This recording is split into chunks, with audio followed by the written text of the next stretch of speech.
Okay, good morning, and let's get moving here. In this video, I will cover Lesson 11 board sensors, all but the assessment level and the challenges. I have solved the assessment in a separate video, so check that out. And let's jump into it here. This lesson is about the sound sensor, the light sensor, and the thermometer, heat sensor. And in level 1, we're introduced to those. The sensor experiment. Run the program to the right and experiment with your board.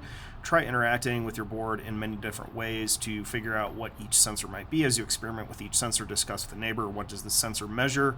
What is its maximum value? What is its minimum value? So we'll go ahead and run this. I'm not sure why it says the program to the right. It seems like it should say left, but whatever. Let's try and identify the sound sensor first.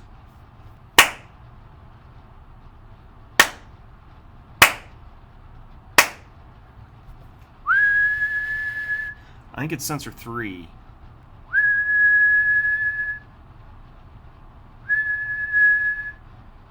I don't know. Maybe the light would be easier. Okay, so clearly sensor 1 is the light. I'm holding my hand over it, and it goes down to 0. Its maximum value, maybe I could get my flashlight out here and shine it on there.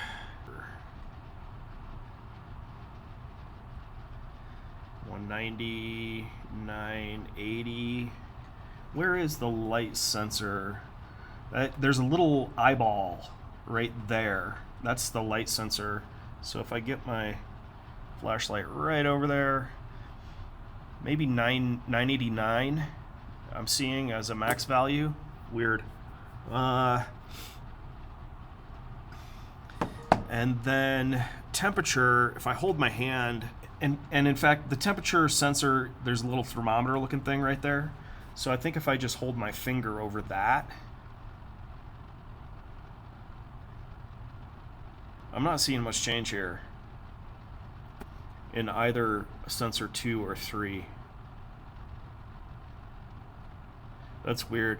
And I'm gonna peel this off here, and I'm gonna hold this in my hands, and with both hands on the top and bottom. So I'm gonna really try and heat this up with my hands.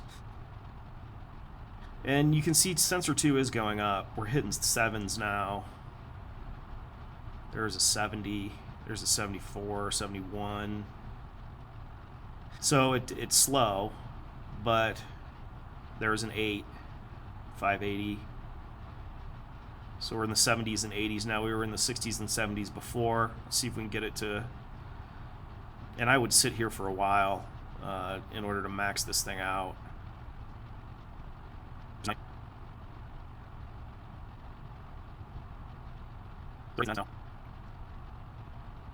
It'd be nice if it didn't take so many readings. If it took a reading every second or something instead of continuously, I think it would be easier to see it slowly rise. 93, 95. Upper 80s and low 90s now. I think we can say with confidence that sensor 2 is indeed sensing temperature, which means sensor 3 has to be the sound. The kids are coming down the hall. Maybe that'll increase the ambient noise in here. I find whistling at it sometimes helps. We're at like around 19 or 20.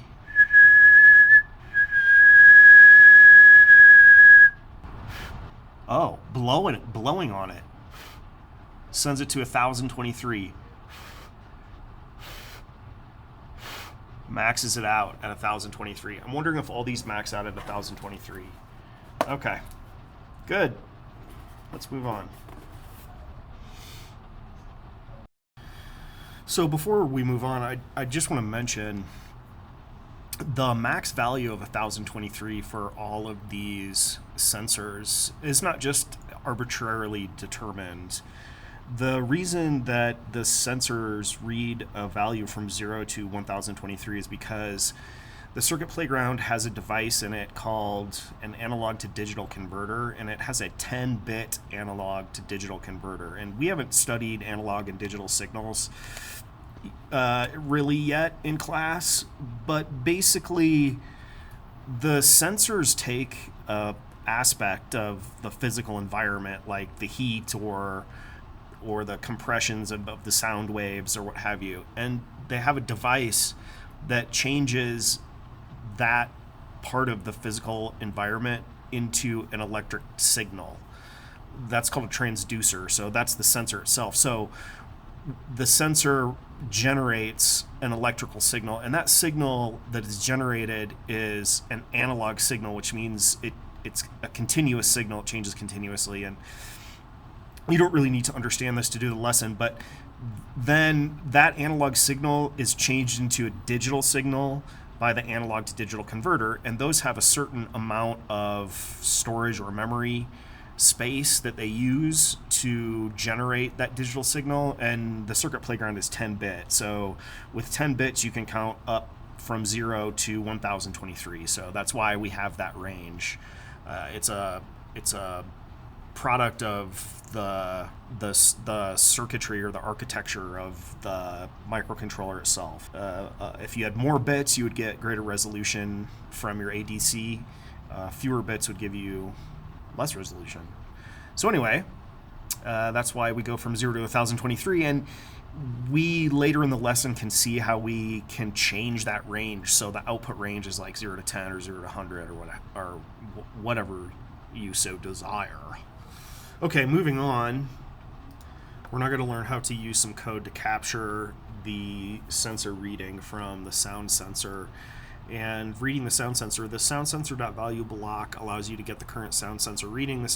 In this app, we've already added a text label with the ID sound value. Using this sound sensor.value block, display the value of the sound sensor. Do this. When the program starts, update the screen with the sound level near the circuit playground, drag out a set text block and set the ID to the label on the screen.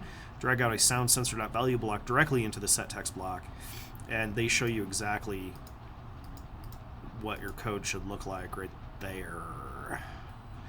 And so let's do that. We're going to change this to sound label. That should do it. Oops. My value's 1023. There we go. 517, 535. It's different every time. So we got to reset and run the program for it to update the value here. So let's blow on it, max it out. Didn't get it. Sound sensor is right there by the ear.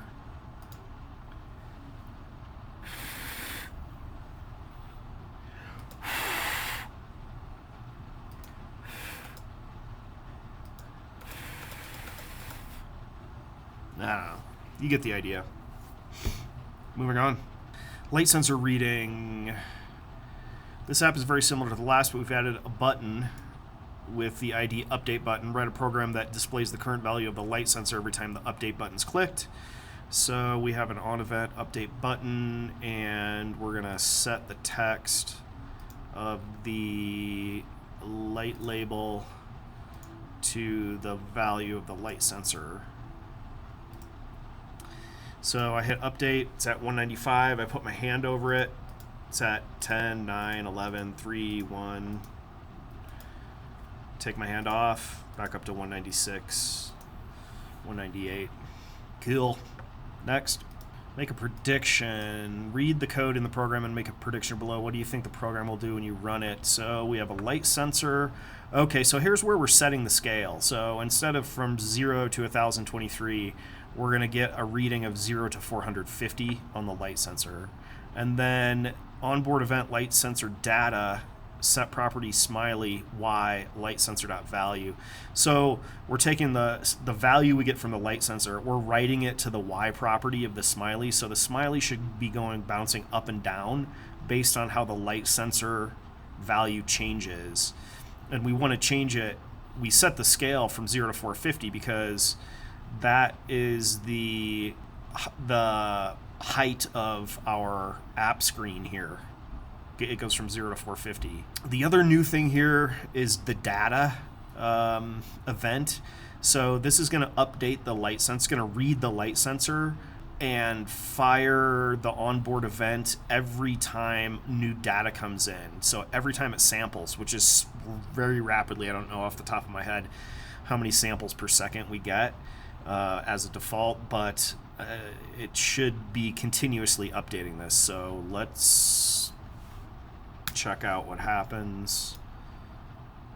Yeah, so you can see the light, the smiley is bobbing a little bit. If we take away the light, almost entirely it goes up to 0. And then if we get out the flashlight again and brighten it, it goes down off the page. Up to the top, down to the bottom. Good. Let's move on.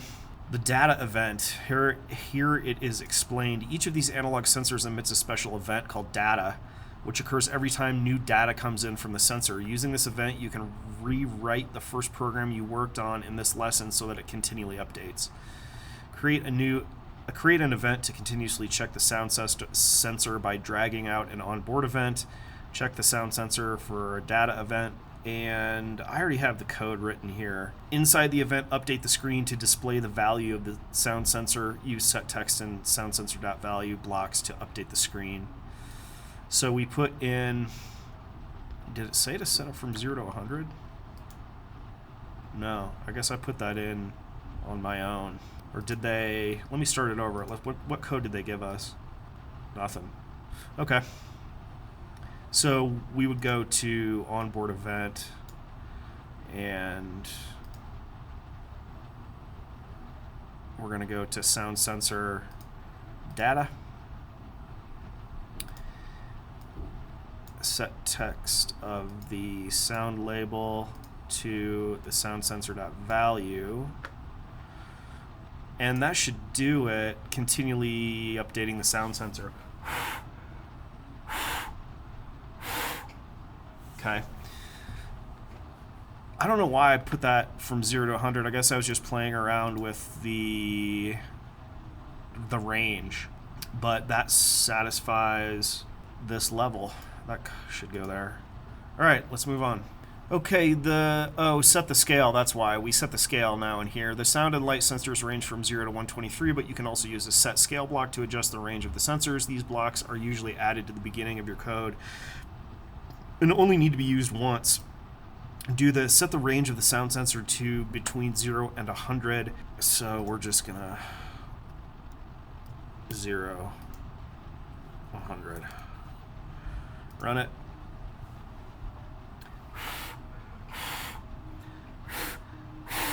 Looks like it's working. Next, the change event. The data event is fine if you don't mind your code running constantly, but sometimes that's not the most efficient solution to your problem. The sensor change event only fires if the sensor value has changed since the last reading, which can make sure your program isn't running code all the time when it's not necessary. Let's write a program that buzzes and updates the screen anytime the temperature sensor changes. Do this. Create an event. I'm going to wipe my code off. Create an event to check the temp sensor, onboard event, temp sensor change.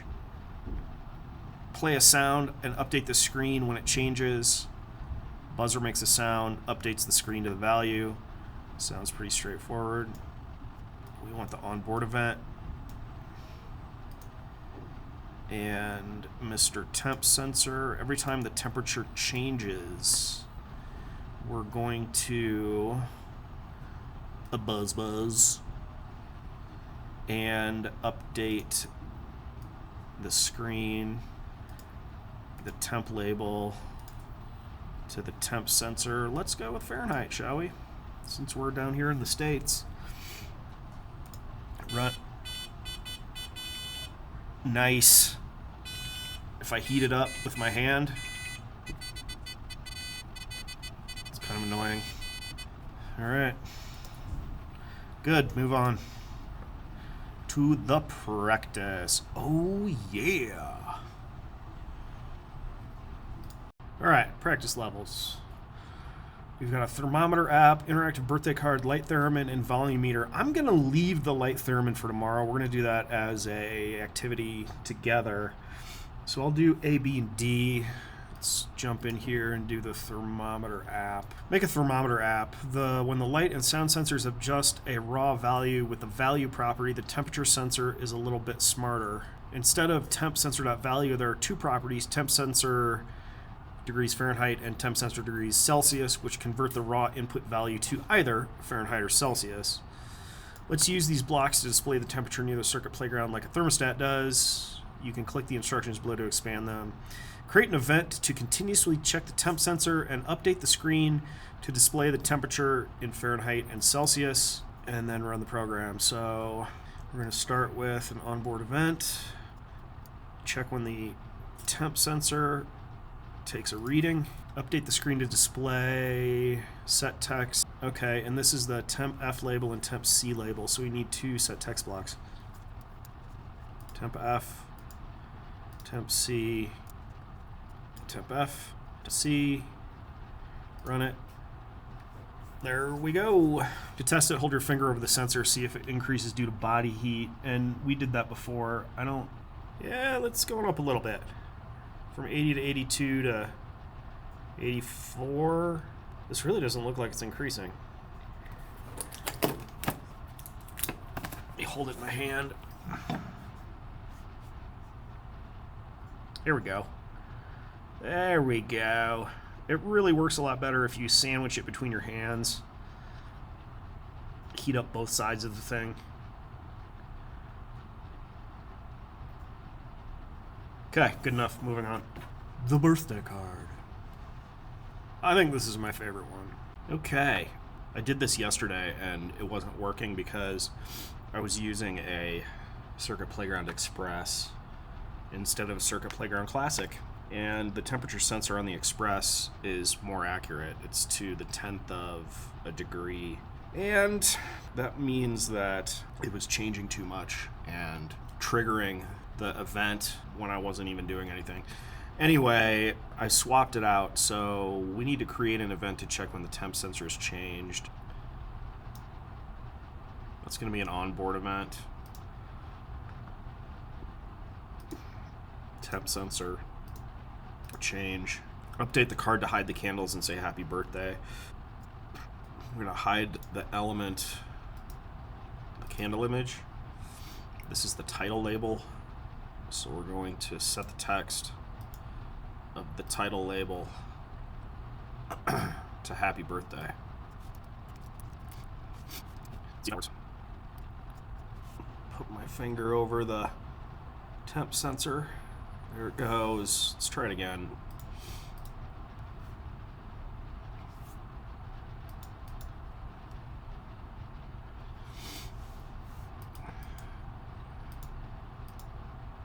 Blow on it. There it goes. More like breathe on it. That's all for that one. Let's go to the next one.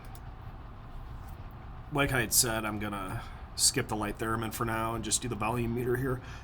This app simulates a volume meter that displays how loud or quiet your environment is. It uses a button that changes height. Changes height to react to the sound in the room. The louder the sound, the taller the button. Set the sound sensor scale to match the height of the app screen. Create an event to continuously check the sound sensor. Update the button's height to match the sound sensor value. So we're going to go to circuit, set scale, 30 to 400. Then we need an onboard event. Sound sensor data, UI controls. Set the height of the volume button to sound sensor value. Place my comments in the proper place. Here we go. Let's see if it works. I think my board needs a reset.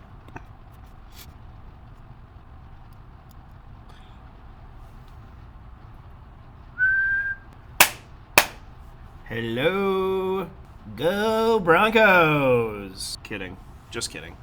All right, that's that. Let's go to the assessment. Okay, now for the assessment. I had said that I wasn't going to do this because I had already done it, but a couple of my more clever students pointed out that I did it wrong, or rather, I made it more complex than it needed to be. So I'm redoing it. We need to create a program that matches the description above. So we need to update these fields with the light value, the sound value, and the current temperature.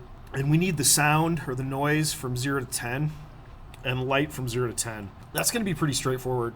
We're going to have 3 onboard events. One of them is going to be light, one is sound, one is temp.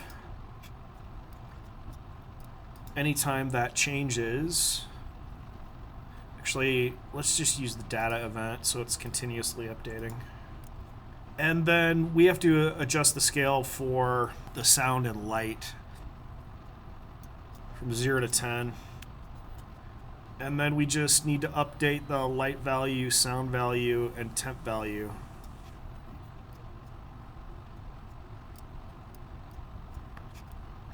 I guess I'll use degrees Fahrenheit. And I think that'll do it. Let's give it a try.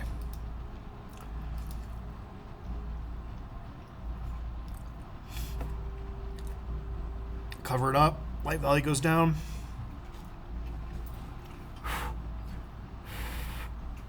Blow on it, sound goes up. Temperature, put my finger on the sensor, increases the temperature. A little bit anyway. There it goes. Good, done. And the challenge levels. You know, I'm going to leave these for a different day and a different video. I really love these because this brings us to a point where we're actually making things that, you know, like functional devices. But I've got bigger fish to fry at the moment. So I will leave this for another video on another time. Thanks for watching. That's all for this one. And we'll see you next time.